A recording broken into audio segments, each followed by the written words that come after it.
Welcome back to the channel, guys. This is Vin1813, and this is an update for episode 127 that I did in December of 2025. This is a 2016 1H9, which is Nebula Gray Pearl, 2016 only color, with LA30 red interior, for sale in St. Louis, Missouri at a Toyota dealer with 57,000 miles for $56,000.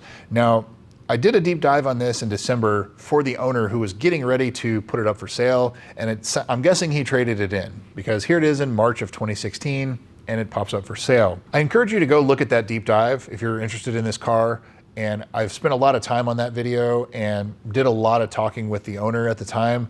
The car at the time did have some damage to the front, like an impact damage from the front, and maybe the front had been repainted before, but it looks to me like the front bumper needs to get repainted again. At the time, it had either stock wheels or aftermarket wheels. Currently, it does not have any pictures shown, so I don't know if it has the stock wheels or if it has the aftermarket wheels, but regardless, $56,000 for this car. That's a pretty high price for 2016 with 60,000 miles, but slim pickings right now. As I said in my video a couple days ago, this car, the market, it's slim right now, and so you're very limited for what you can choose from, and what you choose from is going to be expensive, and so this is pretty much a sign of that.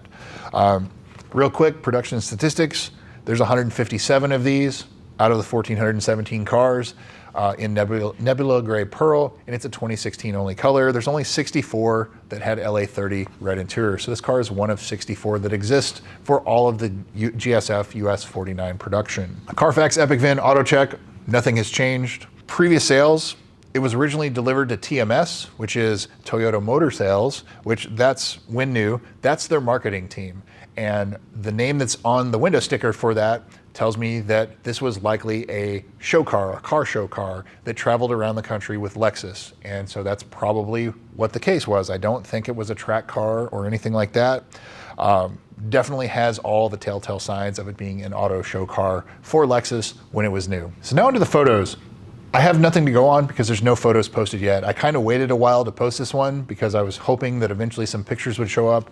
I don't know if they're still doing some reconditioning or something like that, but I have the window sticker, which you can see right here. And you can see at the top, it was delivered new to TMS, Toyota Motor Sales, and it was not dealer, it wasn't sent to a dealer. It was sent directly to Toyota.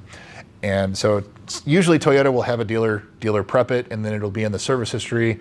That's not the case with this car. It just went straight to Toyota, probably immediately began using it as an auto show car. Service history, nothing has really changed since the last video. I feel like the price is high for where it's at, but again, it's kind of slim pickings in the market right now.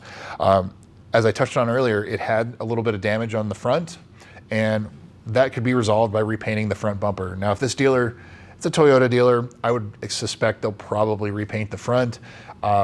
If that's the case, you know, it further helps justify that $57,000 price tag. It feels steep to me. Like, I would expect this car to be in like the low 50s, maybe even upper 40s if it still needs some things. But it's $57,000. You're competing with like 2018, 2019s at that price. The other things I touched on in the previous video are the 60,000 mile service is coming up. So it's gonna need the 60,000 mile service, spark plugs, brake fluid, the usual things you go through. But other things like the transmission being serviced, the TVD, torque vectoring differential getting serviced, that's things that I would do. The carbon fiber was delaminating on all 5 pieces when I went over the original video. So expect that unless the dealer has replaced those, which I doubt it, because if the dealer is gonna replace those 5 pieces, it's nearly $10,000. They're not gonna spend $10,000 reconditioning this car, especially if it needs other things like brakes, tires, oil change, other services. So I would say this car needs some bringing up to snuff for the service. And if you're gonna repair the carbon fiber or replace the carbon fiber, or if you're gonna refinish the front bumper, depending on when the photos show up. So stay tuned for this one, or inquire and ask for photos of this car. Don't know what it looks like, if it has the factory wheels on it now or if it has the aftermarket wheels. So that would be something to look at. And then further, this car being in St. Louis, winter driving. So check to see how rusty it is underneath, if anything at all. Maybe it wasn't winter driven, but that is something to look out for. So anyway, that's what I've got for you guys. Update on VIN 1813. Thanks again for watching. We'll see you soon.